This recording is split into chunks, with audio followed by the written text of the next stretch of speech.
This is me Aayushi and I welcome you all to Scoreshala. इस video के अंदर बच्चों अपन मैक्रो इकोनॉमिक्स के कुछ ऐसे बेसिक कॉन्सेप्ट्स रिवाइज करने वाले हैं जो कि आपके लिए आपके एग्जाम पॉइंट ऑफ व्यू के लिए बहुत इंपॉर्टेंट होने वाले हैं। ओके, तो चलिए, जो बेस है मैक्रो इकोनॉमिक्स का वो अपन ऑलरेडी कर चुके हैं लास्ट वीडियो के अंदर। अब यहाँ पे अपन क्विकली रिवाइज करेंगे कुछ ऐसे बेसिक कॉन्सेप्ट्स जो कि हमारे नेक्स्ट चैप्टर के अंदर हमें काफी हेल्पफुल रहेंगे और एग्जाम पॉइंट ऑफ व्यू से तो डेफिनेटली होंगे। ओके, तो चलिए इस वीडियो को स्टार्ट करते हैं। सबसे पहली चीज जो यहाँ पे हम डिस्कस करने वाले हैं that is domestic territory in economics. अब इकोनॉमिक्स के अंदर जब हमने मैक्रो इकोनॉमिक्स पढ़ना स्टार्ट किया तो हमने बहुत जगह पे ये चीज इस चीज का जिक्र किया कि हमारी डोमेस्टिक टेरिटरी के अंदर जो भी प्रोडक्शन होता है या फिर हमारी डोमेस्टिक टेरिटरी से बाहर जो प्रोडक्शन किया जाता है, तो ये जो डोमेस्टिक टेरिटरी है ये क्या है ना, क्या क्या चीजें इसके अंदर इन्वॉल्व होती हैं, क्या क्या चीजें इस टेरिटरी के बाहर हैं, तो ये सारी चीजें अपने को यहाँ पे एक्सप्लेन करनी होगी। सो फॉर अ लेमैन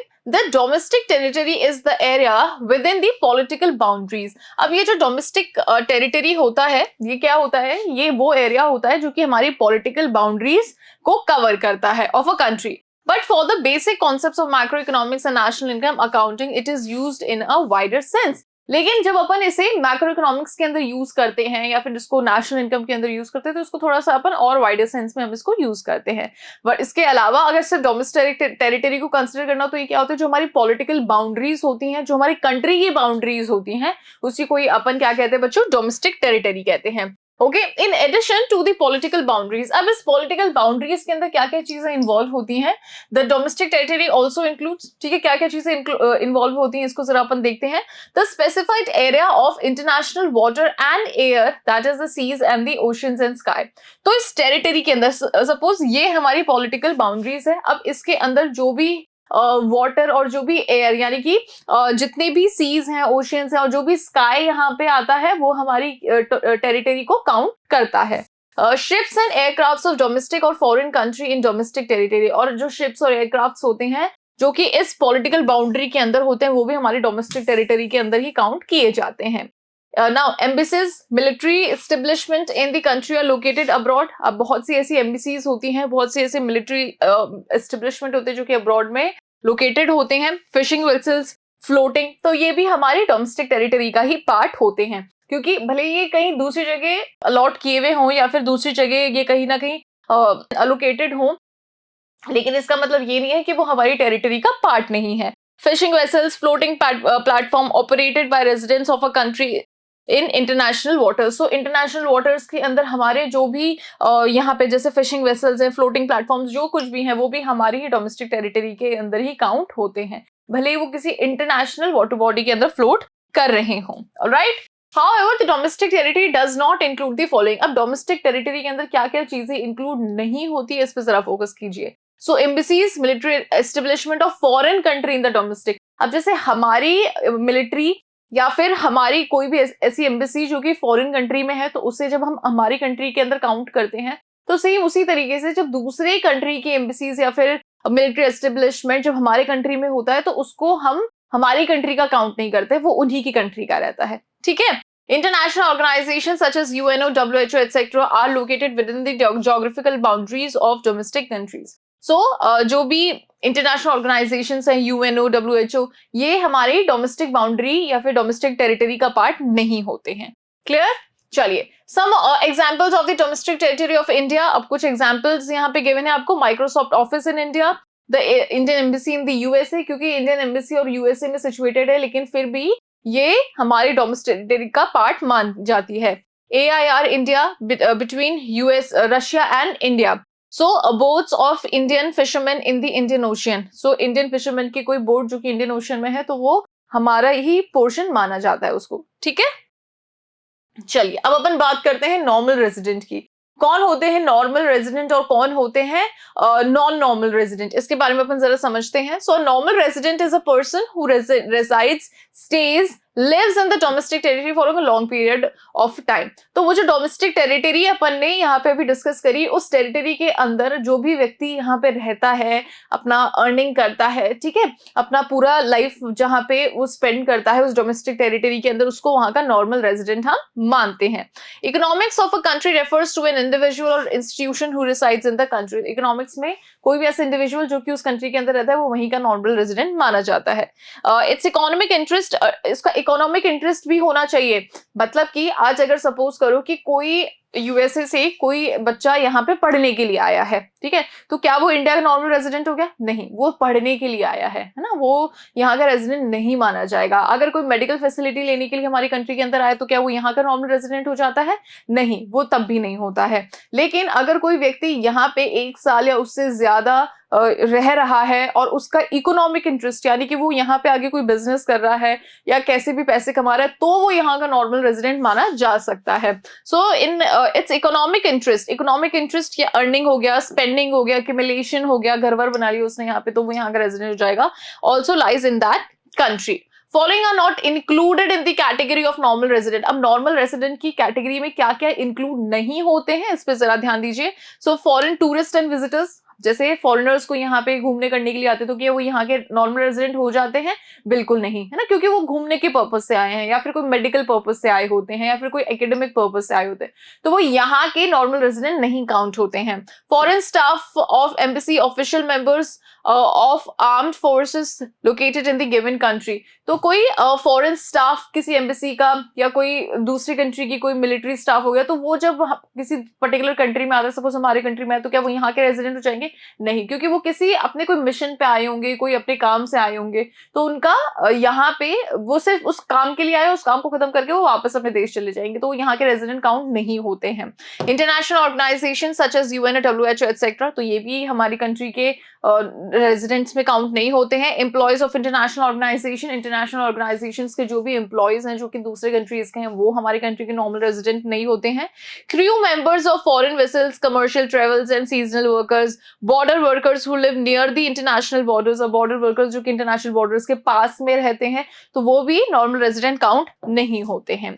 अब नॉर्मल रेजिडेंट्स होते कौन कौन से हैं, इसके एग्जांपल्स भी देख लीजिए। Indian official working in the Indian army, Indian embassy in Australia. अब इंडियन ऑस्ट्रेलिया के अंदर भी इंडियन एम्बेसी और वहां पे कोई इंडियन काम कर रहा है, तो वो हमारी कंट्री का काउंट होगा, ठीक है, नॉर्मल रेजिडेंट काउंट होगा। Indians going abroad for a holiday, अब इंडियंस जो कि अब्रॉड गए हैं हॉलीडे मनाने के लिए, तो वो हमारी कंट्री के रेजिडेंट्स भी काउंट होंगे, ठीक है। Indian employees working in WHA situated in India, so Indian employees जो कि WHO में काम कर रहे हैं और WHO का ऑफिस इंडिया में ही सिचुएटेड है, तो वो नॉर्मल रेजिडेंट काउंट होंगे। Indians working in UNA office in the USA, अब इंडियंस जो है वो UNA ऑफिस में काम कर रहे हैं जो कि कहाँ पे सिचुएटेड है? USA में सिचुएटेड है, तो वो वहां के नहीं, यहाँ के नॉर्मल रेजिडेंट काउंट होंगे, इंडिया के। चलिए next is factor income and transfer income. अब अपन बात करते हैं फैक्टर इनकम की और अपन बात करते हैं ट्रांसफर इनकम की। सो हमें पता है कि किसी भी चीज के प्रोडक्शन जब किया जाता है तो उसमें फैक्टर्स ऑफ प्रोडक्शन का यूज लिया जाता है, और उन फैक्टर्स ऑफ प्रोडक्शन को जब रिवॉर्ड दिया जाता है एज एन इनकम, तो उसको ही अपन फैक्टर इनकम कहते हैं। जैसे लैंड पे जब रेंट दिया जाता है तो वो फैक्टर इनकम में काउंट होता है, लेबर को जब वेजेस दिए जाते हैं तो वो फैक्टर इनकम होते हैं, कैपिटल को जब इंटरेस्ट दिया जाता है, प्रॉफिट एंटरप्रेन्योर को जब प्रॉफिट दिया जाता है, तो ये क्या काउंट होते हैं बच्चों? इन्हीं को ही अपन फैक्टर इनकम कहते हैं। अब फैक्टर इनकम डिफरेंट होती है, ट्रांसफर इनकम डिफरेंट होती है। ट्रांसफर इनकम के अंदर किसी भी तरीके की सर्विसेज प्रोवाइड नहीं कराई जाती है। जैसे आज अगर मेरे को कोई गिफ्ट दे रहा है तो गिफ्ट कभी भी फैक्टर इनकम में काउंट नहीं होगा। फैक्टर इनकम क्या होती है कि मैंने अपनी सर्विस दी और उसके बदले में मुझे रिवॉर्ड मिला, है ना, वो फैक्टर इनकम होगी। ट्रांसफर इनकम जैसे कोई गिफ्ट हो गया, कोई डोनेशन हो गया, है ना, कोई स्कॉलरशिप हो गई, तो इसको अपन ट्रांसफर इनकम कहते हैं, क्योंकि इसके अंदर किसी भी तरीके की सर्विसेज प्रोवाइड नहीं करवाई जाती है, लेकिन फिर भी ये इनकम दी जाती है। Okay, so factor income, it refers to the income received by the factors of production, जैसे land, labour, capital, entrepreneurs, for the factor services provided by them into the production process. तो ये समझ में आ गया आपको। Factor income of normal resident is included in the national income. National income में क्या इंक्लूड होता है? फैक्टर इनकम इंक्लूड होती है किसकी? नॉर्मल रेजिडेंट की, ठीक है, जैसे कि rent, interest, wages and profit. Transfer income की बात करते हैं, so it refers to the income received without rendering any productive services in return. तो यहाँ पे किसी भी तरीके की प्रोडक्टिव सर्विसेज नहीं दी जाती है, लेकिन फिर भी जो इनकम मिलती है, जैसे गिफ्ट्स हो गया, डोनेशन, जैसे मैंने आपको बताया है ना, ओल्ड एज पेंशन होगी, तो ये सारी जो होती हैं इनको अपन ट्रांसफर इनकम के अंदर काउंट करते हैं। It is one sided concept, ये एक तरफा कॉन्सेप्ट होता है।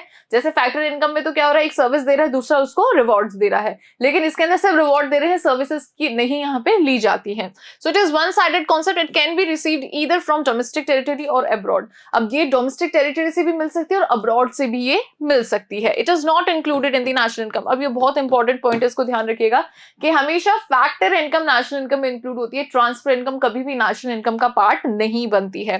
For example old age pension, gifts and grants, pocket money, scholarship etcetera, तो ये सब क्या मानी जाती है बच्चों? ट्रांसफर इनकम, ठीक है। अब यहाँ पे इन दोनों के बीच का डिफरेंस है, देखो आप इस तरीके के डिफरेंस को लर्न कर सकते हैं, प्रैक्टिस कर सकते हैं अपने आंसर शीट में। अगर आपके इस तरीके का कोई क्वेश्चन आ जाता है that right the difference between factor income and transfer income, तो आप इसको एज इट इज वहां पे पेस्ट कर सकते हैं लर्न करके, ठीक है। तो यहाँ पे मीनिंग है, कॉन्सेप्ट है, रेसिपिएंट है, एग्जाम्पल है, ठीक है। So it refers to the income received by the factors of production, ठीक है, for giving their factor services. It refers to the income without rendering any factor services in the production process. तो यहाँ पे किसी भी तरीके की service नहीं दी जाती, फिर भी इनकम जनरेट हो रही है, यहाँ पे सर्विस दी जाती है, फिर इनकम वहां पे जनरेट होती है। कॉन्सेप्ट क्या है? It is an earning concept and it is a receipt concept. It is received by the factors of production. It is received by the households or the government. Example: rent, wages, interest and profit, old age pension, scholarship, gifts and grant, etc. Okay. चलिए, final goods and intermediate goods. अब इन दोनों के बीच का difference समझते हैं। Final goods कौन से होते हैं और इंटरमीडिएट गुड्स कौन से होते हैं? तो बहुत बार मैंने आपको ये चीज समझाई है। फाइनल गुड्स वो गुड्स होते हैं जो कि अपने प्रोडक्शन बाउंड्री को क्रॉस कर चुके हैं और अपने फाइनल यूजर्स तक जा पहुंचे हैं। वहीं इंटरमीडिएट गुड्स वो गुड्स होते हैं जो कि अभी भी अपने प्रोडक्शन बाउंड्री के अंदर हैं और अभी भी उनके अंदर वैल्यू जनरेट करना बाकी है, अपने फाइनल यूजर्स तक ये नहीं पहुंचे हैं, है ना। नेशनल इनकम को कैलकुलेट करते वक्त हमेशा फाइनल गुड्स की ही वैल्यू को हम ऐड करते हैं, इंटरमीडिएट गुड्स की वैल्यू को हम ऐड नहीं करते हैं, क्योंकि उनके अंदर अभी भी वैल्यू जनरेट होना बाकी होता है। तो ये एक बहुत ही बेसिक डिफरेंस है इन दोनों के बीच का, जो कि आपको ध्यान रखना है। सो फाइनल गुड्स की अगर अपन बात करें, so these are those goods that are either used for consumption और इन्वेस्टमेंट पर्पस। अब ये फाइनल गुड्स में ये वो गुड्स होते हैं जो कि या तो आप मतलब बिल्कुल पूरे बने हुए होते हैं, बस आपको इसको यूज करने की देरी है। तो अगर इसको कंज्यूमर यूज कर रहा है तो कंजम्पशन की पर्पस से करेगा, और अगर प्रोड्यूसर यूज कर रहा है तो किस पर्पस से करेगा? इन्वेस्टमेंट के पर्पस से करेगा। Final goods are either resold nor used for further transformation. तो जो फाइनल गुड्स होते हैं उसको दोबारा से बेचा नहीं जाता और उसके अंदर किसी भी तरीके का ट्रांसफॉर्मेशन नहीं किया जाता है। अब इसके अंदर क्या क्या इंक्लूड होता है? So household for consumption purpose, for example purchase of milk. Household जब करते हैं तो वो कंजम्पशन पर्पस के लिए करते हैं, जैसे मिल्क खरीदना। और फर्म्स फॉर कैपिटल फॉर्मेशन, और वहीं जो प्रोड्यूसर्स होते हैं वो अपने कैपिटल फॉर्मेशन यानी कि इन्वेस्टमेंट के पर्पस से यूज करते हैं, जैसे मशीन खरीद लेना, है ना, जमीन खरीद लेना। तो ये आपके फाइनल गुड्स का अंदर काउंट होता है। इंटरमीडिएट गुड्स क्या होते हैं? अब ये वो गुड्स होते हैं जो कि अभी भी प्रोडक्शन बाउंड्री के अंदर ही है, अभी भी उनमें प्रोडक्शन होना बाकी है। They are used either for resale or for further production in the same year. या तो वो रीसेल के लिए यूज किए जाते हैं या फिर उनके अंदर फर्दर प्रोडक्शन किया जाता है। Intermediate goods include goods for example notebook are purchase by stationery shop owners. अब जैसे अगर कोई स्टेशनरी शॉप ओनर है तो वो नोटबुक्स खरीदेगा तो वो खुद के यूज के लिए नहीं खरीद रहा है, वो आगे बेचने के लिए खरीद रहा है। तो ये एक इंटरमीडिएट गुड हो गया। Further production, for example sugar was purchase by a sweet shop owner. जैसे अब यहाँ पे एक और एग्जाम्पल दे रखा है, जैसे मिठाई की दुकान वाले भैया ने क्या किया है, शुगर परचेज करी। अब शुगर खुद वो कंज्यूम नहीं करेगा, उसकी मिठाई बनाएगा और फिर वो बेचेगा। तो ये गुड्स जिनमें प्रोडक्शन होता है, जिनमें वैल्यू ऐड होती है, ट्रांसफॉर्मेशन होता है, तो उनको अपन इंटरमीडिएट गुड्स कंसिडर करते हैं। ओके, intermediate goods have derived demand as there is demand depends upon the further demand for the final goods. Intermediate goods की जो डिमांड होती है वो किस तरीके की डिमांड होती है? Derive demand. जैसे ही उनके अंदर वैल्यू ऐड होती है तब उनकी एक्चुअल डिमांड निकल के आती है। Durable goods purchased by the government for military purpose are also included in intermediate goods। ये ध्यान रख लेना, जो ड्यूरेबल गुड्स होते हैं जो कि गवर्नमेंट परचेज करती है मिलिट्री पर्पस के लिए, ओके इसको भी अपन इंटरमीडिएट गुड्स के अंदर ही काउंट करते हैं, as they are use to produce defence services, क्योंकि वो क्यों खरीदे गए, ताकि वो डिफेंस सर्विसेज यहाँ पे प्रोड्यूस कर सके, for example submarines, aircraft etcetera. इन दोनों के बीच का देख लो डिफरेंस है, फाइनल गुड्स और intermediate goods, nature, demand, value addition and production boundary. So they are included in both national and domestic income. तो ये नेशनल इनकम निकाली हो, डोमेस्टिक इनकम निकाली हो, तो यहाँ पे फाइनल गुड्स का ही यूज लिया जाता है। अब ये जो इंटरमीडिएट गुड्स होते हैं, ना ही वो नेशनल इनकम के अंदर काउंट होते हैं और ना ही इंटरमीडिएट गुड्स डोमेस्टिक इनकम के अंदर काउंट होते हैं। Always remember this. They have direct demand, इनकी डायरेक्ट डिमांड होती है, इनकी डिराइव्ड डिमांड होती है, क्योंकि जब इनमें वैल्यू ऐड हो जाती है तब फिर इनकी डिमांड कैलकुलेट कर पाते हैं, और इनकी डायरेक्ट डिमांड होती है। They are ready for use, so no value to be added. ये बिल्कुल यूज करने के लिए रेडी है, इनके अंदर किसी भी तरीके की वैल्यू ऐड अभी करने की जरूरत नहीं है, लेकिन इनके अंदर इंटरमीडिएट गुड्स के अंदर अभी भी वैल्यू जनरेट करना बाकी है। They have cross the production boundary, ये ऑलरेडी फाइनल यूजर्स के पास जाके पहुंच चुके होते हैं, और ये कौन से प्रोडक्ट्स होते हैं, ये वो गुड्स होते हैं जो कि अभी भी अपनी प्रोडक्शन बाउंड्री के अंडर में होते हैं। क्लियर?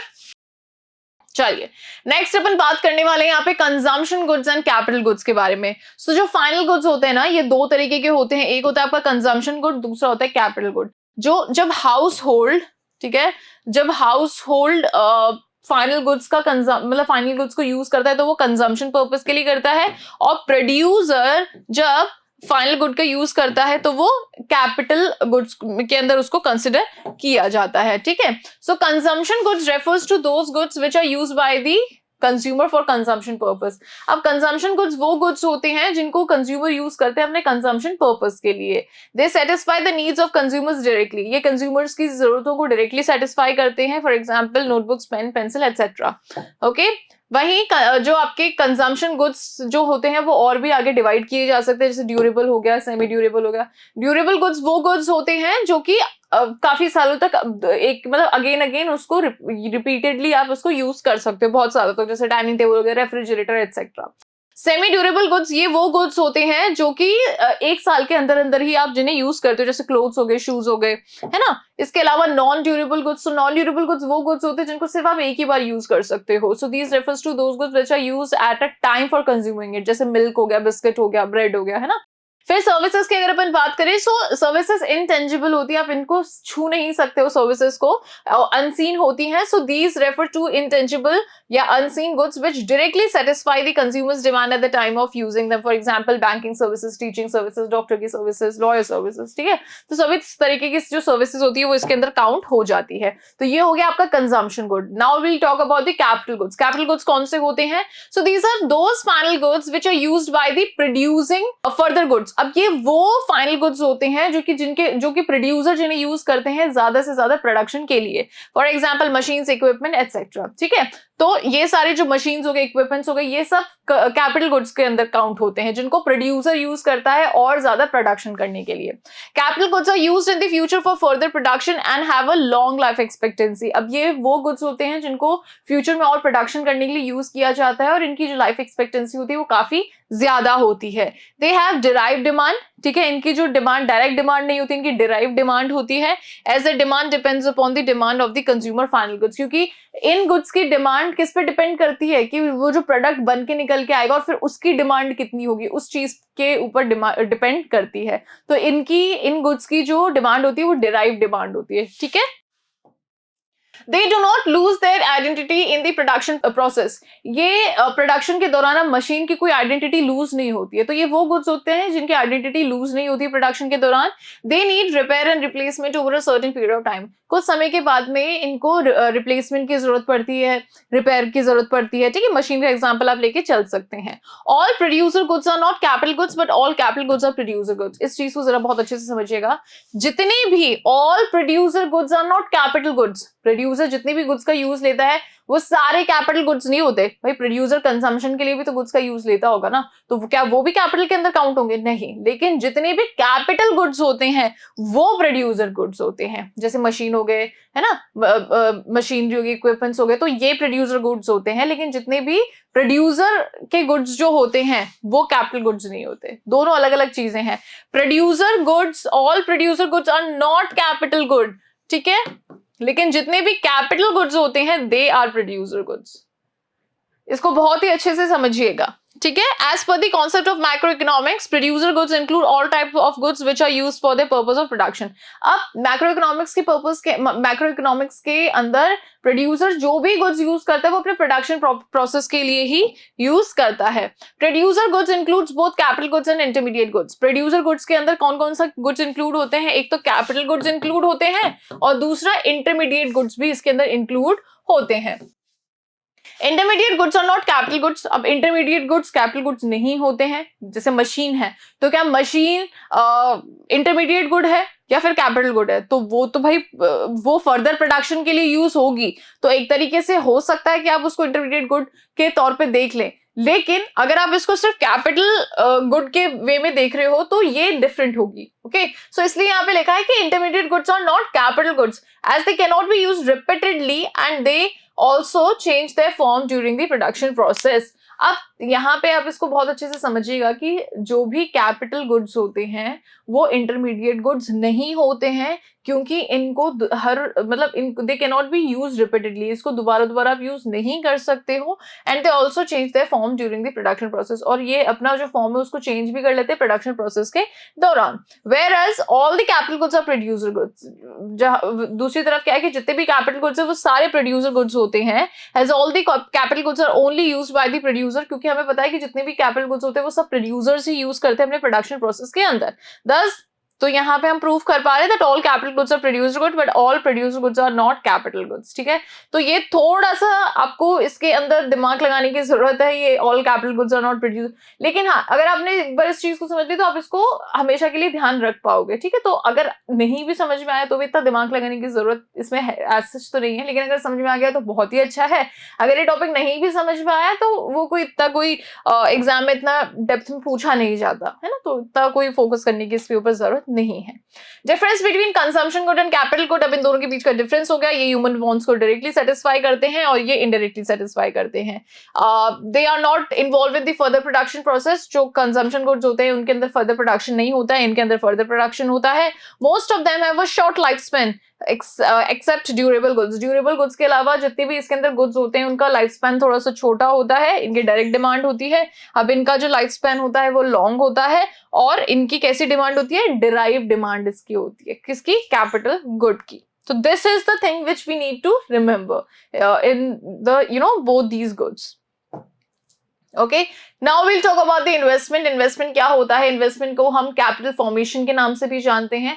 ठीक है, तो प्रोड्यूसर जब अपने प्रोडक्शन को बढ़ाता है, अपने बिजनेस को जब बढ़ाता है तो उसको कुछ खर्चा करना पड़ता है, that is what he calls investment. तो इसको कैपिटल फॉर्मेशन के नाम से भी हम जानते हैं। It refers to the addition of capital stock of the economy. और प्रोड्यूसर जब इन्वेस्टमेंट करता है तो इकोनॉमी का स्टॉक जो है, कैपिटल स्टॉक जो है वो इंक्रीज होता है। जब प्रोड्यूसर प्रोड्यूस करेगा तो मतलब प्रोडक्शन को बढ़ाएगा तो उसको 4 मशीनें भी एक्स्ट्रा लगाने पड़ेगी, तभी वो प्रोडक्शन को बढ़ा पाएगा। तो कैपिटल स्टॉक जो है इकोनॉमी का वो अपने आप बढ़ जाएगा। पहले 2 मशीन्स थी, अब 4 हो गई हैं। ठीक है, for example construction of a school, purchase of machines etcetera. Capital stock consist of fixed assets and unsold stock. जो कैपिटल स्टॉक होता है हमारी इकोनॉमी के अंदर, जितना भी कैपिटल स्टॉक है उसके अंदर 2 तरीके के एसेट्स होते हैं। एक होता है अनसोल्ड स्टॉक और एक होता है फिक्स्ड एसेट। अब यहाँ पे अपन बात करने वाले हैं net investment, gross investment, depreciation. 3 चीजों के बारे में अपन यहाँ पे बात करने वाले हैं। तो देखो होता क्या है कि पहले मैं आपको एक ग्रॉस और नेट के बीच का जो डिफरेंस है ये मैं जरा आपको समझा देती हूँ, और उससे भी पहले डेप्रिसिएशन का कॉन्सेप्ट क्या है ये मैं आपको समझा देती हूँ।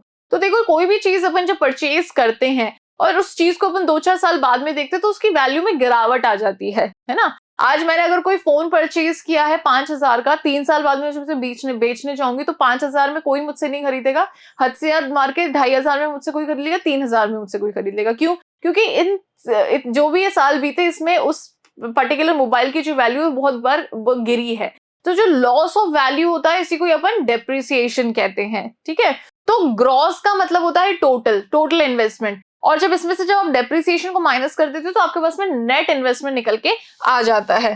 ओके, सो ग्रॉस इन्वेस्टमेंट क्या होता है? It means addition to the capital stock before deducting the depreciation. So depreciation deduct करने से पहले जो हमारा कैपिटल स्टॉक होता है, जो टोटल हमारा इन्वेस्टमेंट का स्टॉक होता है, that is what you call gross investment. Net investment is the actual addition made by the capital stock, that is after the deduction of depreciation of the fixed asset.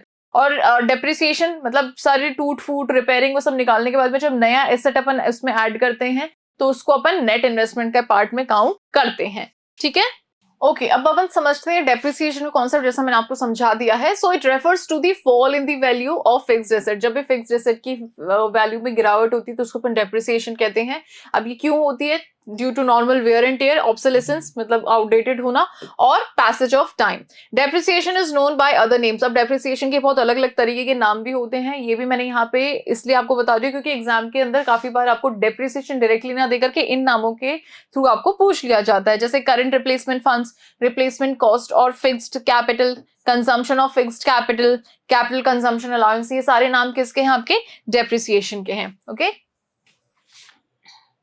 चलिए। So gross से जब भी net की तरफ जाना होता है तो हमें क्या करना पड़ता है? डेप्रिसिएशन को माइनस करना पड़ता है, और नेट से जब भी ग्रॉस की तरफ जाना पड़ता है डेप्रिसिएशन हमेशा प्लस होता है।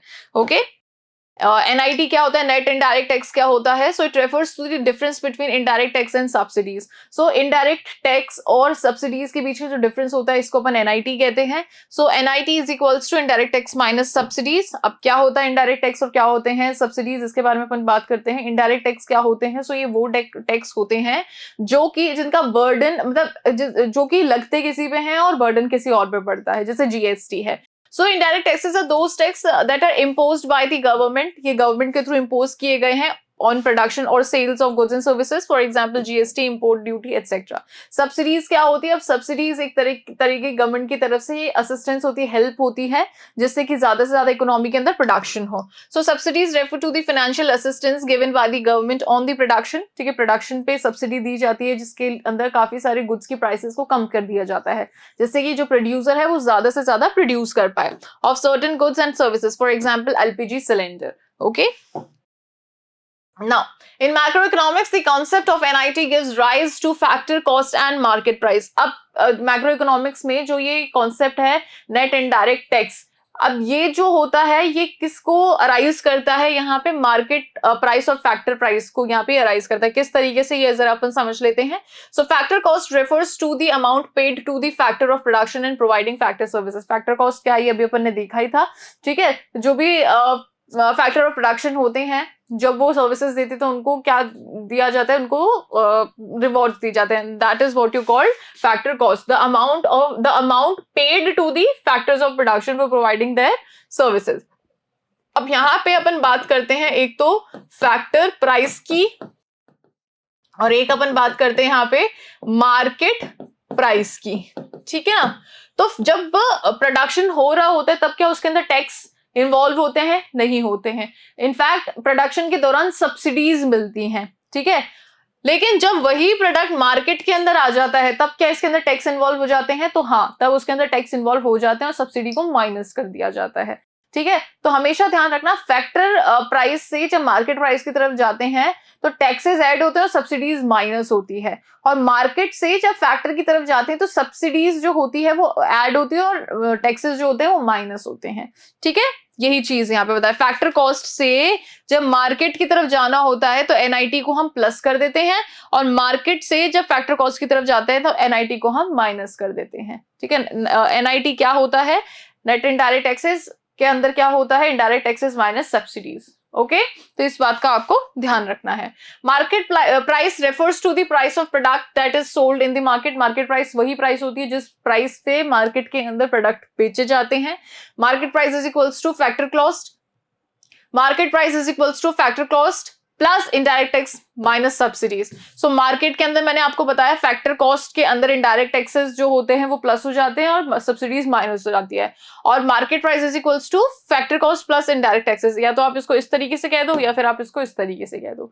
ठीक है, काफी बार ना आपको फैक्टर से मार्केट की तरफ भी जाना पड़ता है और काफी बार मार्केट से फैक्टर की तरफ भी जाना पड़ता है, तो वो चीज आपको अपने अकॉर्डिंग सेट करनी पड़ेगी। जब मार्केट से पीछे की तरफ यानी कि फैक्टर की तरफ जाओगे तो टैक्सेस को माइनस कर दोगे, सब्सिडीज को प्लस कर दोगे, और जब आप फैक्टर से मार्केट की तरफ जा रहे हो तो यहाँ पे आप टैक्सेस को ऐड कर दोगे और सब्सिडीज को माइनस कर दोगे। ठीक है, चलिए net factor income from abroad, NFIA, ये क्या कॉन्सेप्ट है इसको जरा समझते हैं अपन। सो NFIA यानी कि net factor income from abroad is an important term of basic concepts of macroeconomics. It is the difference between factor income receive from abroad and factor income paid to abroad. अब ये वही factor income के बारे में अपन यहाँ पे बात कर रहे हैं, which is rent, wages, interest and profit, यही फैक्टर इनकम के बारे में बात कर रहे हैं। अब ये फैक्टर इनकम कुछ तो हमारे डोमेस्टिक टेरिटरी के अंदर ही हमें मिल जाती है और कुछ हमें अब्रॉड से मिलती है। जो हमारे लोग अब्रॉड में काम कर रहे हैं उनकी इनकम को भी तो ऐड करते हैं ना, तो वो भी होती है। अब इसके अंदर भी एक कंसेप्ट है कि कुछ को हम देते हैं इनकम और कुछ की हम लेते हैं। भाई हमारे जो लोग हैं उन्हीं के साथ में हम लेन देन करेंगे ना, तो वो कॉन्सेप्ट आपको बिल्कुल ध्यान रखना है।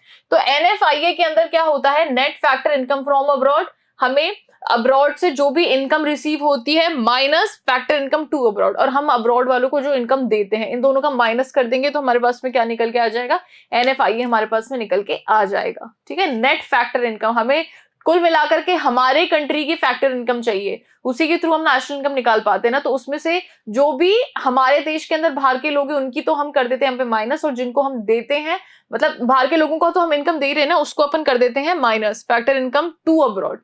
ठीक है, किसमें से माइनस कर देते हैं, जो इनकम हमारी आ रही होती है वहां से। बहुत ही देखो, मैं ये नहीं कहूंगी कि ये जो कॉन्सेप्ट है बहुत ही ज्यादा कंफ्यूजिंग है, नहीं, ये चीजें ऐसी है जो कि नेशनल इनकम के अंदर या फिर बेसिक चीजें जब अपन पढ़ रहे थे तो अपने बहुत ही डिटेल में इन चीजों के बारे में बात करी थी कि नेट फैक्टर इनकम होता क्या है। Net factor income from abroad, जो अब्रॉड से हमें इनकम हो रही है, तो जो हमारी इनकम है वो हम रख लेंगे और जो दूसरे मतलब जो विदेशी लोगों की जो इनकम है उनको अपन माइनस कर देंगे। सिंपल सा कॉन्सेप्ट है। तो factor income from abroad minus factor income to abroad, तो टू यानी कि हम दे रहे हैं उसको अपन माइनस कर देते हैं।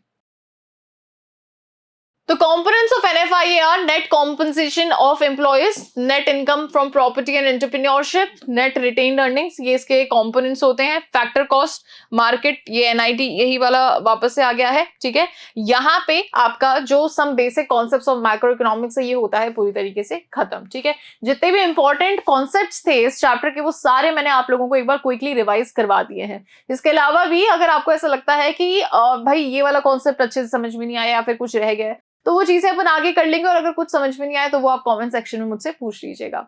ठीक है, तो अगर आपको वीडियो अच्छा लगा है तो वीडियो को लाइक कीजिएगा, चैनल को सब्सक्राइब कीजिएगा और इस वीडियो को शेयर कीजिएगा। Thank you so much.